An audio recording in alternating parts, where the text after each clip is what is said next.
दुर्भाग्य कहेंगे हम इस नवादा का और दुर्भाग्य कहेंगे हम इस न्यू एरिया कॉलोनी का कि साहब उनके परिवार के अर्थी को उठाने के लिए कोई नहीं था यहाँ पर। और जो केदारनाथ गुप्ता जी थे वो स्वभाव के कैसे व्यक्ति थे? बहुत अच्छे थे, बहुत मिलनसार थे।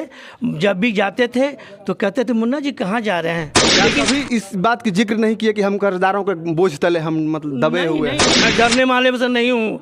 मैंने पहल जरूर करने की कोशिश भी करता कि उनके परिवार के साथ शब्द का भी गलत शब्द का ही प्रयोग किया। मैं तो दो लोग केवल उनके बारे में अगर हम पूछे कि वो कैसे व्यक्ति थे तो कोई भी लोग कैमरा के सामने बोलने के लिए तैयार नहीं होंगे। सरकार में कमी है अभी जो है सो नीतीश बाबू की सरकार इस ढंग का है ही है। इस वक्त मैं बिहार के नवादा जिला के न्यू एरिया कॉलोनी में हूँ और मैं उसी कॉलोनी में हूँ और मैं उसी नवादा में हूँ जहाँ पर एक ऐसा हाई प्रोफाइल मैटर निकल कर के सामने आया है जिसमें एक ही परिवार के 6 लोग जहर खा करके आत्महत्या कर लेते हैं। गेट बंद है और इसी वो फ्लैट में रहते थे, इसी रूम में वो रहते थे।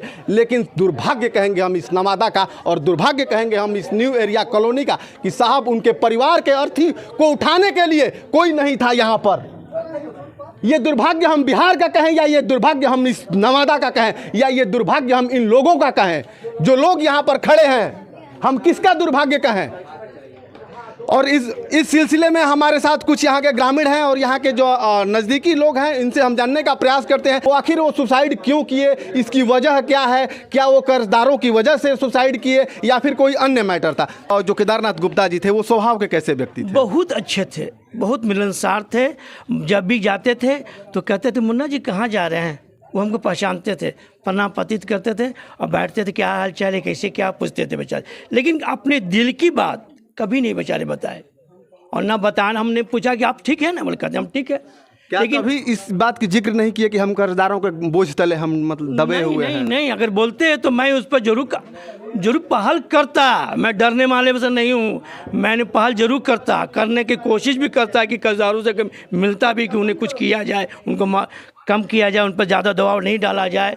लेकिन नवादा ज़िला में आपके माध्यम से कहना चाहता हूँ कि नवादा ज़िला में सूदखोरों का एक बहुत बड़ा गढ़ बन गया। नवादा ज़िला हर एक मोहल्ले में गढ़ बना हुआ है और ऐसे लोग को जो है लोग अत्याचार जुल्म करते हैं जिनके पास पूंजी ना हो, ऐसे लोग पर जाते हैं, उनको प्रलोभन देते हैं कि ले लो पैसा हमसे और दुकान चलाओ और उसके 1 महीना बाद उस पर हावी हो जाते हैं। और ये चक्रवृद्धि ब्याज कौन ब्याज डाल देते हैं। वो आदमी अगर 1 लाख ब्याज पे ब्याज डालते रहते हैं, पैसा को बढ़ाते रहते हैं। जैसा कि इन्होंने अपने सुसाइड नोट में भी जिक्र किया है कि पैसे से 3 गुना अधिक हम पैसे दे चुके थे लेकिन फिर भी वो हमारा कर्ज खत्म नहीं हुआ और इस वजह से हम अपने परिवार के साथ आत्महत्या कर रहे हैं। जी हाँ, उनको मजबूर किया गया है मरने के लिए और उनके परिवार के साथ शब्द का भी गलत शब्द का ही प्रयोग किया। मैं ये जो लोग होते हैं सूदखोर, वो धर्म ना देखते हैं ना जात देखते हैं। उनके जिसमें जो शैतानी हरकत भरा रहता है, हैवानियत भरा रहता है।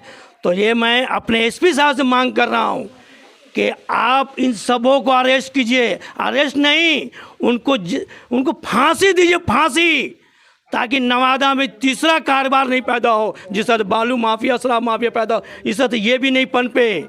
कल होकर एसपी साहब को काफ़ी परेशानी होगी और मेरे एसपी बहुत अच्छे हैं और डीएम साहब भी अच्छी हैं। अच्छा, एसपी साहब डीएम साहब का भी त्वरित कार्रवाई क्या हुआ है? जिन लोग 6 लोगों को नामजद किया गया है, क्या 6 लोगों में से कितने लोग अभी अरेस्ट हुए? अभी 2-3 सुने हैं हमें। सुने हैं? हाँ। अच्छा, इसकी अभी मीडिया में पुष्टि नहीं सुने हैं हमें। अच्छा। लेकिन वो 2-3 सुने हैं, बाकी कहाँ गया? घर में जाकर कुर्की जब्ती कीजिए, उसको ताला मारिए और वो नौजवान, उस नौजवान को मैं एसपी साहब से उसका भविष्य बनना चाहिए। अच्छा, जो उनके एक बेटे थे जो दिल्ली में रहते थे वहीं बच गए हैं? वही बच गए। उसको भविष्य बनना चाहिए और सरकार के फंड से उसको घर बना के देना चाहिए और उसको रोजगार करने का कोई साधन, या तो उसको जितना पढ़ाओ उस हिसाब से एक नौकरी मिले। क्या लगता है निकम्मी सरकार कुछ कर पाएगी? अरे निकम्मी तो नहीं है, लेकिन जनता हमारी ठीक नहीं है, गलत काम की आवाज नहीं उठाती है। देखिए अभी आप गेट बंद हो गया। यहाँ कोई कुछ बोलने के लिए तैयार नहीं है साहब। यहाँ इतनी भीड़ लगी हुई है और मुझे नहीं लगता है कि इसमें से 2 लोग केवल उनके बारे में अगर हम पूछे कि वो कैसे व्यक्ति थे तो कोई भी लोग कैमरा के सामने बोलने के लिए तैयार नहीं होंगे। तो है अच्छे स्वभाव के थे। उनका और सब कुछ अच्छा ढंग के था, गृहस्थी भी बढ़िया से चल रहा था। उनके जो परिवार के साथ आदान प्रदान मेरा घर में होता था, हमारे भी परिवार उनके। अच्छा, पड़ोसी हैं उनके? जी हाँ, ये मेरा घर हुआ। जी। अच्छा, इस प्रकार की कोई जो दुर्दांत घटना हुई है या कभी आभास हुआ है आप लोगों को, या कर्जदार कभी उनके दरवाजे पर आते थे? हम लोग तो देखिए, हम लोग तो इतने जानते हैं ना कि कोई आदमी भी उनके यहाँ जाते हैं या आते हैं तो किस भाव से जाते हैं और किस उद्देश्य से जाते हैं तो हम लोग नहीं कह सकते हैं और किसी को रोक भी नहीं सकते हैं। नहीं, वो तो है, लेकिन मान लीजिए कि कर्ज लिए हुए थे तो कर्ज देने वाले लोग तो साधारण आदमी हो नहीं सकते हैं, पैसे वाले होंगे, कुछ बाहुबली टाइप के होंगे, आएंगे तो गाली गलौज इस प्रकार का कोई इनके साथ।